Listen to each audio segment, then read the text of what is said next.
Hey there, everybody, and welcome to another Friday Night Spotlight brought to you by Jones Ford Buick GMC, your hometown dealer for more than 50 years. We are still in playoff mode here at Pinal Central. We have two teams remaining in number 1, Poston Butte, and number 2, Casa Grande Union. Unfortunately, Apache Junction lost last week to Kingman Lee Williams, 55-32. Jumping right into things, we are going to talk about number 2, Casa Grande Union, hosting number 10, Phoenix St. Mary's this week. Last week, CG Union defeated Deer Valley, and St. Mary's defeated Buckeye. David, what are you expecting in this game? I think it's going to be interesting how CG Union kind of comes back from what they were doing last week. You know, last week was a good game for them, but in the first half it was started off a little bit slow. They had a couple turnovers and some big plays, but it came down to the momentum shifter for them was DeAndre Kelly having a 100-yard pick six at the end of the first half to go into the second half. So that was a big play for them. And so the big question for me is how do they, fine-tune their game after a performance like that where they didn't play great on defense and didn't play great on making sure they can hold the ball. So they have to be able to fine-tune those and make sure that they're going to be okay with that. St. Mary's is a very good team, so they still are. There's no slack. It's the playoffs. You have to be ready at all times. So St. Mary's has a pair of running backs in Joseph Bagul and David Galindo. They both surpassed 800 rushing yards this year and combined for 25 rushing touchdowns. So the Cougars' offense is obviously going to be good with Angel Flores, R.J. Keaton. We've been talking about them forever this whole season. But the defense has got to be on point in this game. They're going to have to be able to stop the run and be able to make sure that they're not giving up those big chunks of play and they're not able to move the chains and get down the field and score touchdowns. So their defense has to be on top of this one, and if the defense is on top, they'll be able to move on. All right, so last week St. Mary's defeated Buckeye 34-31. Nick Martinez and David Galindo pretty much split time at quarterbacks. They combined for 105 yards and 2 touchdowns. Each of them had 1. Defensively, they are led by Thomas Swingle, 71 tackles. As a team, they have 8 interceptions for 159 yards. This is going to be key here.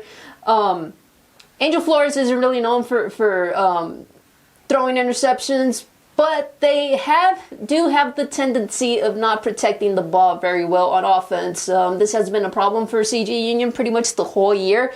But you wouldn't really figure that compared to how well the defense does and limits their opponents to what they can do. So one guy I really have to highlight here is Jake Silvestre. He leads the team with 100 tackles, and you rarely hear about him, but he is pretty much involved in every single play on defense. Andon Diaz leads the team also in interceptions. So look for these two guys to try to put some pressure on St. Mary's backfield and try to come up with some big turnovers to give CG Union a chance. David, is there anything else you want to add? Yeah, also look out for the Cougars' D-line. They're really going to have to make sure they, like we were talking about, pressure those quarterbacks and pressure the running backs in the backfield to both stuff the run when they are going to run and then also get hurries from the quarterback to get him off balance if he wants to pass. So watch out for the D-line. They could make some noise in this one. If they do make noise, Casa Grande should be in good shape. All right, now transitioning over to talk about our number 1 seed in Poston Butte. They will be hosting number 8 Prescott. Prescott defeated Bradshaw Mountain 14-6, and Poston Butte got quite a scare. David, what are you looking for from the Broncos this week? It's kind of the same thing with the Cougars, seeing how they react from their first round matchup. They almost got bounced out in the first round with a 16 seed. So this is going to be really interesting to see how well they fare in this quarterfinal matchup. They were, a minute to 2 minutes of being almost eliminated until they were able to basically run down the field, literally run. I don't think they even threw a pass in that entire final drive. So they're going to have to shape up and have to be better both on defense and on offense. And it's going to come down to Drew Damasio at quarterback. He got injured in the last game, and we're still not sure if he's going to be able to play or not. I spoke to Coach Dane Thompson earlier today, and he said that they're going to keep an eye on Damasio throughout this week's practices, and he's anticipating that he's going to play. So we'll have to keep an eye out on that one and see what's going to go on there. But and the defense, like I said, they have to play better than they did last week. Prescott has 2 really good quarterbacks that they use kind of hand in hand with Jackson Rice and Alex Vaughn. They both have good numbers from the regular season. It looks like Prescott uses both of them pretty evenly in a matchup, in a game scheme. So they're going to have to be able to be stout on defense and stop those guys. And the defensive backs have to be good when they throw those passes because they are going to pass, and the D-line has to be able to get those hurries in. If the defense holds up for Poston Butte, I think they'll be able to move on, but we'll just have to wait and see on Friday night. All right, so just real quickly, talking about the game last week, the Poston Butte took on Phoenix Northwest Christian. They defeated the Crusaders 39-37. This was kind of unexpected for me. I expected Poston Butte to kind of roll through this game. I mean, Northwest Christian was a 16th seed. They barely made it with a 3-7 record.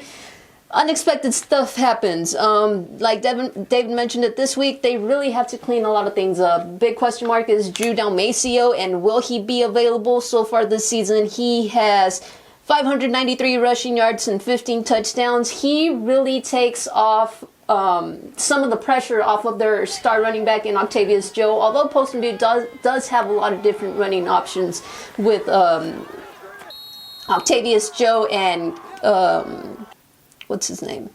Keith Gray. There we go. For Prescott last week, David mentioned it, Jackson Rice, he had a 75% completion rate, 183 passing yards, 2 touchdowns, and 1 interception. Defensively, Cian McClevy had 2 sacks for 23 yards. So look for McClevy to put some pressure on the Broncos' backfield. We know that Poston Butte loves to run the ball, and with Dalmacio out, who could come in for Poston Butte? No one else has attempted a pass this season for the Broncos. So big question mark here. It does revolve around, will Dalmacio play, and what is he capable of? David, is there anything else you want to add? Yeah, I want to mention Dalmacio one more time. You know, if he is out, I still think Poston Butte has enough to possibly win this game with their running game. Like we said, their running back room is filled with a bunch of great guys like Octavius Joe, like Keith Gray. So if he is out, if Dalmacio is out, they could still be fine. But Dalmacio's a great runner of his own, and that is a huge game plan for them to have that quarterback be mobile, and design runs for the quarterback are a huge part of their game plan. So if Dalmacio is out, it's still a little bit of a question mark, but even if he is, I think they could be okay. We'll just have to find out and see what happens under the lights on Friday. All right, and that does it for this week's Friday Night Spotlight. Real quickly, though, we're going to throw up here a graphic of our bracket, and so you folks at home can see how everything's going and potential matchups for the future if one of these two teams or both teams win. That pretty much does it. Be sure to check out PinalCentral.com over the weekend for all of your football game coverage.